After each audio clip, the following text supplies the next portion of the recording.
السلام علیکم ورحمۃ اللہ وبرکاتہ۔ عزیز طلبہ، جامع صحیح کتاب المغازی میں باب غزوۃ خیبر چل رہا ہے۔ غزوہ خیبر کے تعلق سے امام بخاری رحمہ اللہ احادیث کا تذکرہ کر رہے ہیں، تو اسی سلسلے کی آج ایک حدیث یہ ہے۔ قال الامام البخاری رحمہ اللہ حدثنا قتيبة بن سعيد قال حدثنا يعقوب بن عبد الرحمن عن ابي حازم قال اخبرني سهل بن سعد رضي الله عنه ان رسول الله صلى الله عليه وسلم قال يوم خيبر لو اعطين هذه الرايه غدا رجلا يفتح الله على يديه يحب الله ورسوله ويحبه الله ورسوله قال فبات الناس يدوكون ليلتهم أيهم يعطاها فلما أصبح الناس غدوا على رسول الله صلى الله عليه وسلم كلهم يرجو أن يعطاها فقال أين علي بن أبي طالب فقيل هو يا رسول الله يشتكي عينيه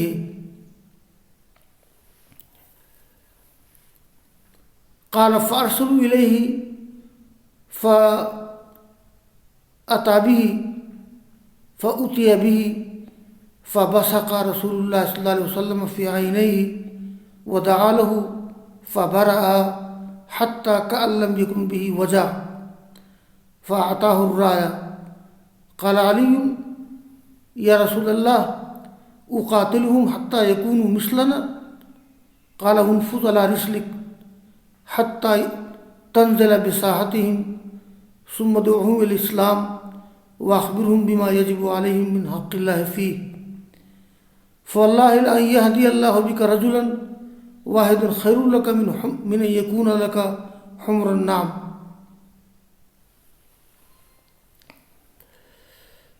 یہ اس حدیث کے راوی ہیں سہل بن سعد رضی اللہ تعالیٰ عنہ۔ وہ غزوہ خیبر کے موقع پر رسول اللہ صلی اللہ علیہ وسلم نے جنگ کا جھنڈا علی رضی اللہ تعالیٰ عنہ کو دیا تھا۔ اس کا تذکرہ اس سے پہلے والے درس میں بھی ہوا ہے۔ تو سہل بن سعد کہتے ہیں کہ رسول اللہ صلی اللہ علیہ وسلم نے فرمایا خیبر کے دن میں دوں گا اس جھنڈے کو ایک ایسے شخص کو کہ اللہ تعالیٰ اس کے ہاتھ پر فتح عطا کرے گا، اور وہ ایسا شخص ہے کہ اللہ سے رسول سے محبت کرتا ہے اور اللہ رسول اس سے محبت کرتے ہیں۔ یہ خصوصیت تو تمام صحابہ کرام کی تھی، لیکن اس جنگ کے موقع پر رسول اللہ صلی اللہ علیہ وسلم نے خاص طور پر حضرت علی کے اس وصف کا ذکر کیا ہے۔ تو جب آپ نے کہا کہ میں یہ جھنڈا دوں گا کل اس طرح کے ایسے شخص کو، تو اب رات آئی تو فبات الناس یدوکون لیلتہم۔ یہ یدوکون کا معنی ہے یختلفون ویخوضون فی الحدیث، یعنی لوگوں نے رات گزاری اپنی رات میں اس موضوع پر بات چیت کرتے ہوئے اور اختلاف کرتے ہوئے، یعنی لوگ اسی موضوع پر بات کر رہے تھے، کوئی کچھ کہہ رہا تھا کوئی کچھ کہہ رہا تھا، اور ظاہری کی جھنڈے کا دیا جانا اور اس کے ہاتھ پر فتح ہونا یہ بہت بڑا اعزاز تھا۔ تو فبات الناس یدوکون لیلتہم ایہم یعطاها کہ ان میں سے کس کو جھنڈا دیا جائے گا۔ جب لوگوں نے صبح کی تو گئے رسول اللہ صلی اللہ علیہ وسلم کے پاس، ہر ایک شخص چاہتا تھا کہ جھنڈا اس کو دیا جائے، لیکن اللہ تعالیٰ کے یہاں جو مقدر ہوتا ہے وہی ہوتا ہے. تو آپ نے کہا کہ این علی بن ابی طالب، یعنی علی بن ابی طالب کہاں ہے؟ تو کہا گیا کہ ہوا یا رسول اللہ یشتکی عینہ ہے، وہ اللہ کے رسول اپنی آنکھوں کی بیماری میں مبتلا ہیں. وہ اس سے پہلے روایت میں آیا تھا وکانہ رمدن، تو رجل رمدن کے معنی ہوتے ہیں وہ آدمی جس کو آشوب چشم کی شکایت ہو. آشوب چشم کا معنی ہے آنکھ کا آ جانا، جیسے آنکھ سرخ ہو جاتی ہے، آنکھ سے آنسو بہتا ہے، تو آشوب چشم ہمارے ہاں کہ فلاں کی آنکھ آ گئی ہے بولتے ہیں نا. تو علی رضی اللہ تعالیٰ عنہ کو آشوب چشم کی شکایت تھی. اس سے پہلے حدیث میں ذکر آیا تھا. تو لوگوں نے کہا کہ اللہ کے رسول ہوا یشتکی عینہ ہے، وہ اپنی آنکھوں کی بیماری میں مبتلا ہے. تو قالا فارسل راوی کہتے ہیں کہ لوگوں نے ان کی طرف کسی کو بلانے کے لیے بھیجا، ان کو لایا گیا. تو یہاں دیکھیے رسول اللہ صلی اللہ علیہ وسلم کے ذریعہ ایک معجزہ یہ ہوا فبصق، یہ بصق معنی تھوکنا.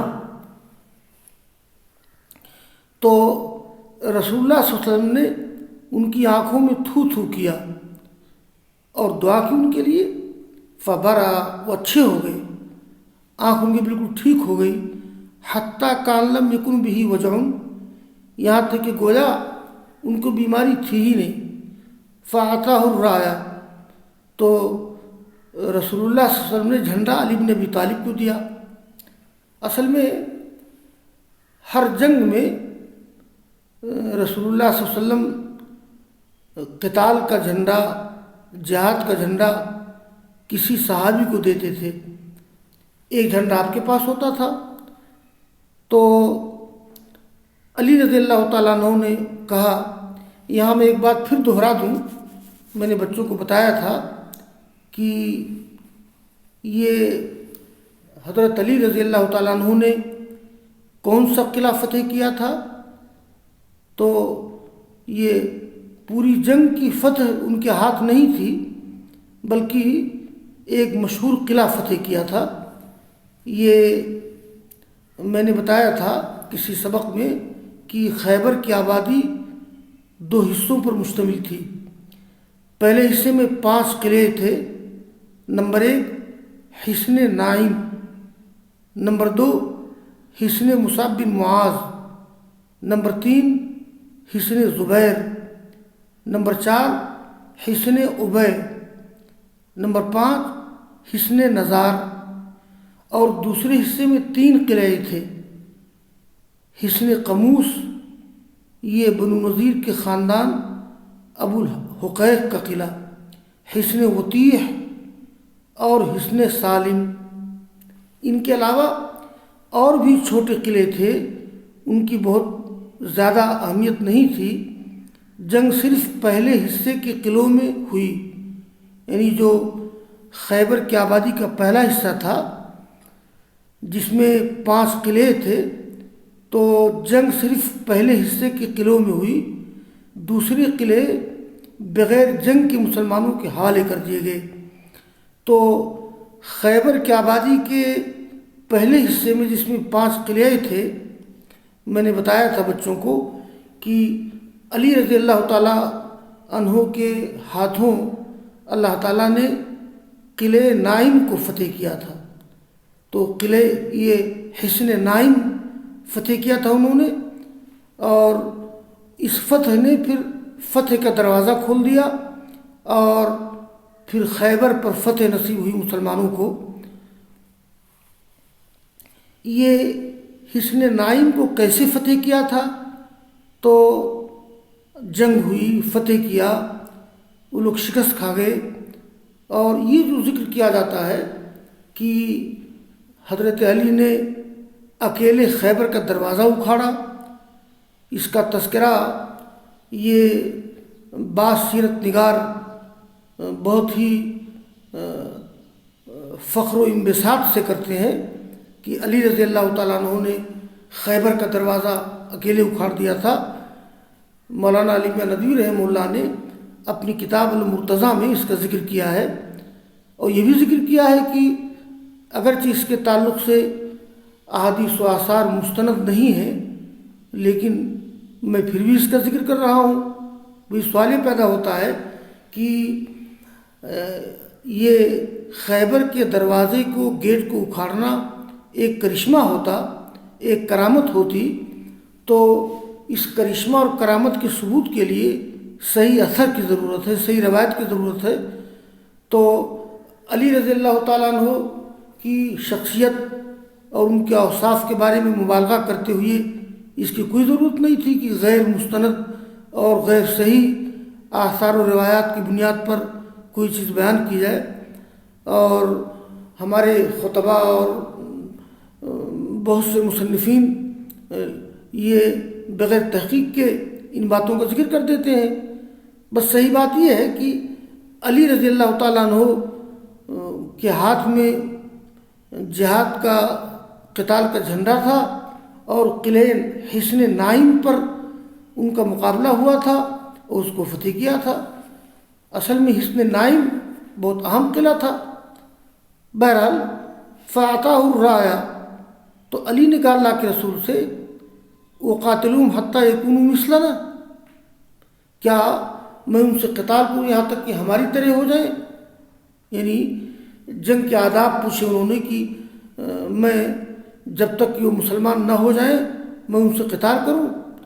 تو آپ نے کہا کہ انفذ علی رسلک، یہ انفذ بمعنی امزے، اصل میں نفذا ینفذ نفوذا، سرایت کرنا، گزر جانا، تو انفذ بمعنی امزے، اور علی رسلک کا ترجمہ ہو جائے گا امزے علی سکون و وقار، اے علی تم سکون و وقار کے ساتھ آگے بڑھو، چلے جاؤ، یعنی سکون وقار کے ساتھ میدان جنگ میں بڑھو۔ انفذ علی رسلک حتیٰ تنزل بساحتہم، یہاں تک کہ تم ان کے میدان میں اتر جاؤ۔ اصل میں جہاد اور قتال کے موقع پر جو جہاد و قتال کے آداب ہیں، تو اس سلسلے میں رسول اللہ صلی اللہ علیہ وسلم نے جو تعلیم دی ہے وہ یہ ہے کہ کبھی بھی اگر دشمن سے مقابلہ ہو، دشمنوں سے، مخالفین سے مقابلہ ہو، تو سب سے پہلے ہی ان سے جنگ نہیں کرنا چاہیے، بلکہ رسول اللہ صلی اللہ علیہ وسلم نے 3 باتیں بتائی ہیں۔ پہلی بات تو یہ کہ اگر مسلمان فوج کسی دشمن سے لڑ رہی ہو تو پہلی پیشکش یہ کرے کہ بھائی سنو، تم اسلام قبول کر لو، مسلمان ہو جاؤ، ایمان لے آؤ۔ اور اگر وہ لوگ مسلمان ہو جائیں تو ان سے جنگ نہیں کی جائے گی۔ اگر مسلمان نہ ہو تو ان سے کہا جائے گا کہ جزیہ دو۔ جزیہ کا مطلب یہ ہے کہ اگر تم مسلمان نہیں ہوتے ہو تو ہم تم کو فتح کریں گے اور تمہاری جان مال کی حفاظت کریں گے، اس کے بدلے میں تم کو جزیہ دینا پڑے گا، ٹیکس دینا پڑے گا۔ اگر جزیہ دینا مان لیں تو یہ بھی ان کی شکست ہے۔ اگر جزیہ بھی دینے پر تیار نہ ہو تب ان سے قتال کیا جائے گا۔ تو اسلام کا جو تصور جہاد ہے، اسلام میں جو قتال کا طریقہ ہے، ایسا نہیں ہے کہ مسلمان فوج پہنچے اور پہنچتے ہی کسی بستی پہ حملہ آور ہو جائے اندھے کی لاٹھی کی طرح، ایسی بات نہیں ہے۔ تو آپ نے حضرت علی سے کہا کہ دیکھو ثم ادعوہم الی الاسلام، تم ان کو اسلام کی طرف بلاؤ، واخبرہم بما یجب علیہم من حق اللہ فیہ، اور بتاؤ انہیں، یعنی سب سے پہلے یہ کام تم کو کرنا ہے، اور بتاؤ ان کو، خبر دو، اس چیز کی خبر دو جو ان پر ضروری ہے، نہیں اللہ تعالیٰ کا حق۔ یہ اللہ تعالیٰ کا حق کیا ہے اس سلسلے میں، یہ معاذ بن جبل رضی اللہ تعالیٰ عنہ کی مشہور حدیث ہے جس کا تذکرہ محمد بن عبداللہ نجدی رحمہ اللہ نے کتاب التوحید کے شروع میں کیا ہے، بخاری مسلم کی روایت ہے۔ معاذ بن جبل کہتے ہیں کہ میں رسول اللہ صلی اللہ علیہ وسلم کی سواری کے پیچھے بیٹھا ہوا تھا، تو مجھ سے آپ نے پوچھا کہ یا معاذ، تو انہوں نے کہا کہ لبیک و سعدیک رسول اللہ۔ آپ نے 2-3 بار ان سے کہا یا معاذ، تاکہ ان کی پوری توجہ آپ کی طرف ہو جائے، کہا لبیک و سعدیک رسول اللہ۔ تو آپ نے کہا کہ حل تدری ما حق اللہ علی العباد وما حق العباد علی اللہ، کیا تم جانتے ہو کہ اللہ کا بندوں پر کیا حق ہے اور بندوں پر اللہ کا کیا حق ہے؟ تو یہ سوال کیا آپ نے معاذ بن جبل سے۔ تو معاذ بن جبل نے کہا کہ اللہ و رسول عالم، اللہ اس کے رسول ہی بہتر جانتے ہیں۔ تو آپ نے صحابہ کرام کے اندر بڑا ادب تھا، بڑی شائستگی تھی، اگر کوئی بات معلوم بھی ہوتی تھی اور آپ سوال کرتے تھے تو صحابہ کرام اللہ کے رسول پر ٹال دیتے تھے، یہ سوچ کر کے کہ ہو سکتا ہے ہمیں جو جواب معلوم ہو وہ جواب نہ ہو تو اللہ کے رسول بتائیں گے۔ تو آپ نے جب پوچھا کہ حل تدری ما حق اللہ علی العباد وما حق العباد علی اللہ، کیا تم جانتے ہو کہ اللہ کا حق بندوں پر کیا ہے اور بندوں پر اللہ کا حق بندوں پر کیا ہے اور اللہ پر بندوں کا کیا حق ہے؟ تو کہا کہ اللہ و رسول عالم۔ تو آپ نے کہا سنو، بندوں پر اللہ کا حق یہ ہے ان یعبدوہ ولا یشرکوا بہ شیئا، کہ اللہ کو ایک جانے، اس کے ساتھ کسی کو شریک نہ ٹھہرائیں۔ اور یہ اللہ پر بندوں کا حق یہ ہے کہ اللہ تعالیٰ ایسے بندے کو جو اللہ تعالیٰ کی توحید کا قائل ہو، شرک نہ کر رہا ہو، تو اللہ پر بندوں کا حق یہ ہے کہ اللہ تعالیٰ اس کو جہنم میں داخل نہیں کرے گا، اس کو جنت میں داخل کرے گا۔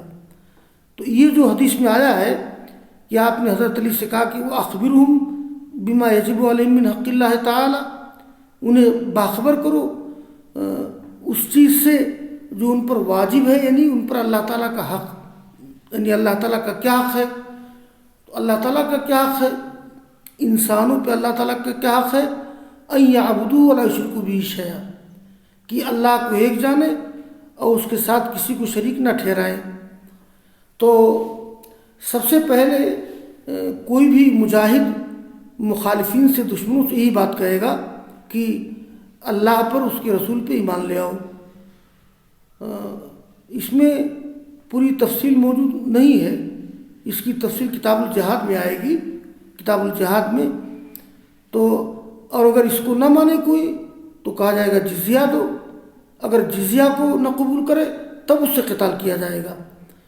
تو آپ نے کہا حضرت علی سے ثم ادعوہم الی الاسلام، یعنی ان کو اسلام کی طرف بلاؤ اور انہیں بتاؤ جو واجب ہے ان پر، یعنی اللہ تعالیٰ کا حق۔ آپ نے کہا کہ دیکھو، یہ کسی دشمن پر غالب ہو جانا، ان سے قتال کرنا اور ان کو سرنگو کرنا، ان کو پست کرنا زیادہ اہم نہیں ہے۔ زیادہ اہم یہ ہے کہ کوئی دشمن، اللہ کا مخالف، اللہ کا دشمن، شیطان کو ماننے والا، وہ اللہ کا پرستار ہو جائے۔ آپ نے کہا سنو، فواللہ لا یہدی اللہ بک رجلا واحدا خیر لک من ان یکون لک حمر النعم، واللہ تمہارے ذریعہ اللہ تعالیٰ ایک شخص کو ہدایت دے دے، یہ تمہارے لیے بہتر ہے اس بات سے کہ تمہارے لیے سرخ اونٹ ہو۔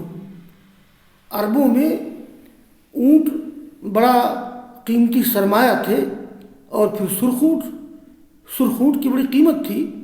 تو آپ نے کہا کہ علی سنو، جب تم دشمنوں کے میدان میں پہنچو تو ان کو اسلام کی طرف بلاؤ اور بتاؤ کہ اللہ تعالیٰ کا کیا حق ہے ان کے اوپر، یعنی اللہ تعالیٰ کو ایک جانے، اس کے ساتھ شریک نہ ٹھہرائیں کسی کو۔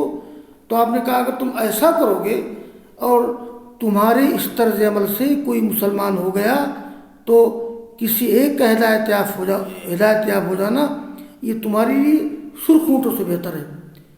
تو اللہ رب العالمین نے بہرحال حضرت علی کے ہاتھ پر فتح عطا فرمائی، اور جیسا کہ میں نے کہا تھا کہ حضرت علی نے حصن نائم کو فتح کیا تھا، اس لیے کہ خیبر کی آبادی جو 2 حصوں پر مشتمل تھی، پہلے حصے میں 5 قلعے تھے، پہلا قلعہ تھا حصن نائم، تو حضرت علی نے حصن نائم کو فتح کیا تھا، نائم نامی قلعہ کو فتح کیا تھا، جنگ ہوئی اور اللہ نے فتح عطا فرمائی، اور اس فتح کے سلسلے میں کوئی طلسماتی یا کرشماتی انداز کی کوئی چیز نہیں ہے، کوئی کرامت وغیرہ کا تذکرہ آثار و احادیث میں نہیں ملتا ہے، جس کا تذکرہ عام طور پر